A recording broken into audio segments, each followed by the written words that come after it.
جو مقصد زیارت کا بر آئے پھر تو نہ کچھ قصد کیجئے، یہ قصد دلی ہے۔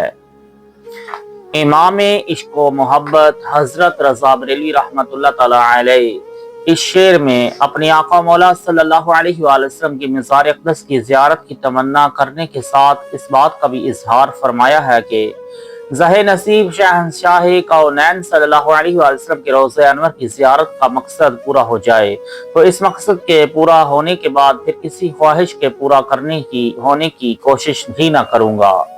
یہی وجہ میری دلی خواہش اور ارادہ ہے۔ اس شعر کی مصرع ثانی میں لفظ قصد ہے۔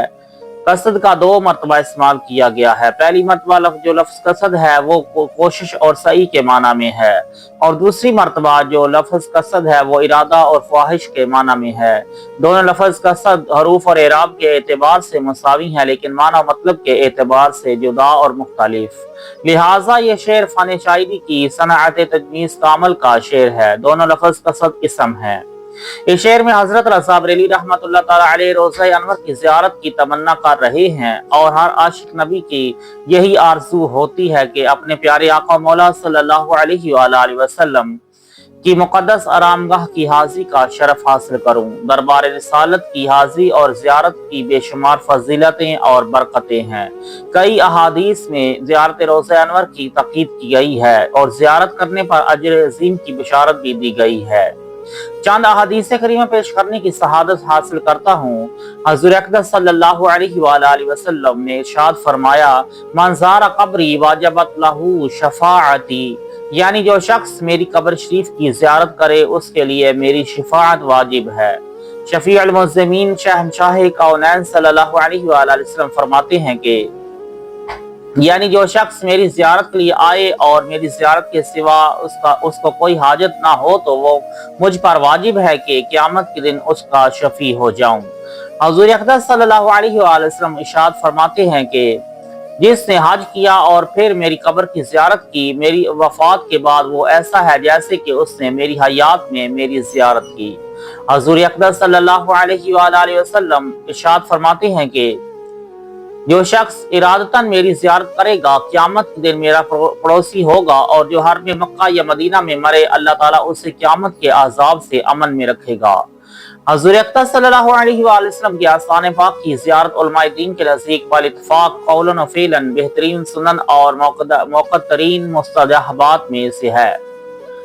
قاضی ایاز رحمۃ اللہ تعالی فرماتے ہیں کہ رسول اللہ صلی اللہ علیہ وآلہ وسلم کے قبر انور کی زیارت ایک متفق علیہ سنت اور مرغوب فضیلت ہے۔ بعض علماء مالکیہ رحمۃ اللہ تعالی علیہ اس کے وجوب کے قائل ہیں، اور دوسروں نے اس کے قول کی تعویل سنت واجبہ سے کی ہے۔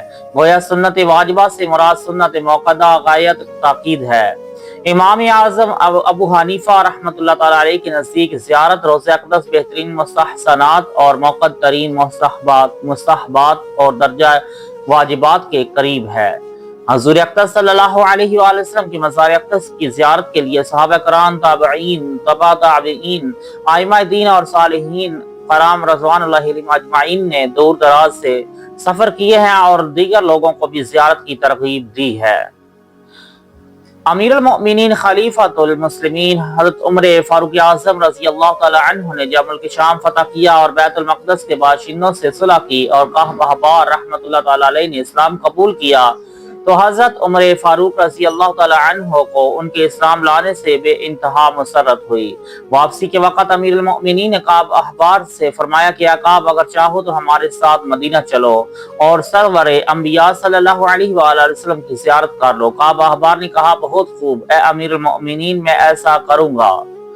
مدینہ منورہ میں آتے ہی پہلا کام جو امیر المؤمنین نے کیا وہ حضور اقدس صلی اللہ علیہ وآلہ وسلم پر سلام تھا۔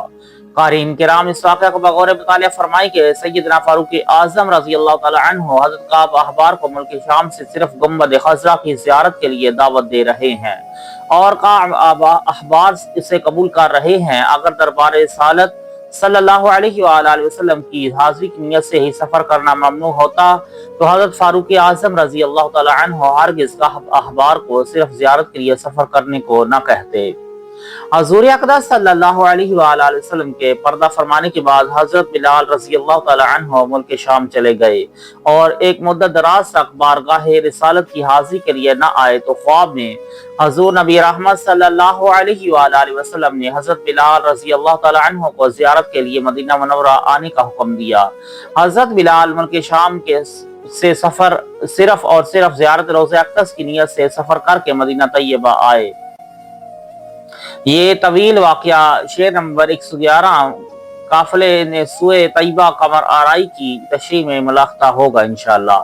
لیکن افسوس کہ گلمہ گوہ اور مسلمانی کا دعویٰ کرنے والے دور حاضر کے منافقین زیارت اقدس کو اہمیت نہیں دیتے، بلکہ صرف زیارت کے لیے مدینہ طیبہ جانے والوں کو روکتے ہیں، اور کچھ شقی القلب اور محروم ایسے بھی ہیں کہ جو حج کرنے کے بعد اور پہلے مدینہ شریف مطلقاً جاتے ہی نہیں اور فریضہ حج کی ادائیگی کے بعد مکہ معظمہ سے ہی اپنے وطن واپس چلے جاتے ہیں، حالانکہ حج کے بعد روضہ اقدس کی زیارت نہ کرنے پر وعید ہے اور فضیلت سے محروم رہنے پر تنبیہ اور سرزنش ہے۔ یہ اس وجہ سے ہے کہ حضور اقدس صلی اللہ علیہ وآلہ وسلم کی خواہش تھی کہ آپ کی امت ثواب حاصل کرے اور مغفرت و شفاعت کا حقدار بھی بنے، اور یہ آپ کی امت پر کمال شفقت ہے۔ حضور اقدس صلی اللہ علیہ وآلہ وسلم فرماتے ہیں کہ جو مدینہ میں میری زیارت کرے میں اس کے لیے شفیع اور مددگار رہوں گا۔ اس حدیث سے حضور کی اپنی امت پر کمال ہمدردی، رحمت، محبت اور شفقت عیاں ہوتی ہے کہ مدینہ آنے کے بہانے وہ شفاعت کے حقدار بن جائیں۔ علاوہ ازیں حج کے بعد مدینہ طیبہ کی زیارت کو نہ آنے پر احادیث میں وعید وارد ہے۔ حضور اقدس صلی اللہ علیہ وآلہ وسلم ارشاد فرماتے ہیں کہ جس شخص نے کعبہ کا حج کیا اور میری زیارت نہ کی اس نے مجھ پر ظلم کیا۔ حدیث کے مقدس اور مبارک الفاظ ملحقہ فرمائی کہ سرکار فرماتے ہیں کہ جو میری زیارت کو نہیں آتا وہ مجھ پر ظلم کرتا ہے، اور نبی صلی اللہ علیہ وآلہ وسلم پر ظلم و جفا کرنے والے کا انجام اور حشر کبھی بھی اچھا نہیں ہوتا۔ حضور اقدس صلی اللہ علیہ وآلہ وسلم پر ظلم و جفا اور ایذا حرام ہے، اور حضور پر ظلم کرنے سے بچنا واجب ہے۔ یہ ایک مسلم قاعدہ ہے جو عقائد سے تعلق رکھتا ہے، تو جس کام کی وجہ سے حضور نبی رحمت صلی اللہ علیہ وآلہ وسلم کو تکلیف ہوتی ہو وہ کام حرام ہے۔ لہٰذا حج کے بعد زیارت مدینہ کے لیے نہ آنے سے حضور کو تکلیف ہوتی ہے، لہٰذا مدینہ کی زیارت کے لیے نہ آنے والا حرام کا مرتکب ہوا۔ اسی طرح حضور اقدس صلی اللہ علیہ وآلہ وسلم کی تکلیف دور ہوتی ہے، لہٰذا زیارت مدینہ واجب ہے۔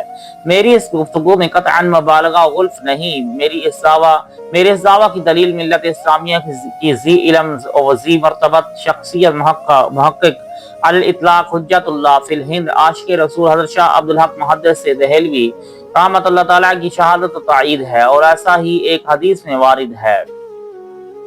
حضور اقدس صلی اللہ علیہ وآلہ وسلم فرماتے ہیں کہ جس نے استطاعت پائی اور میری طرف نہ آیا اس نے یقیناً مجھ پر ظلم کیا۔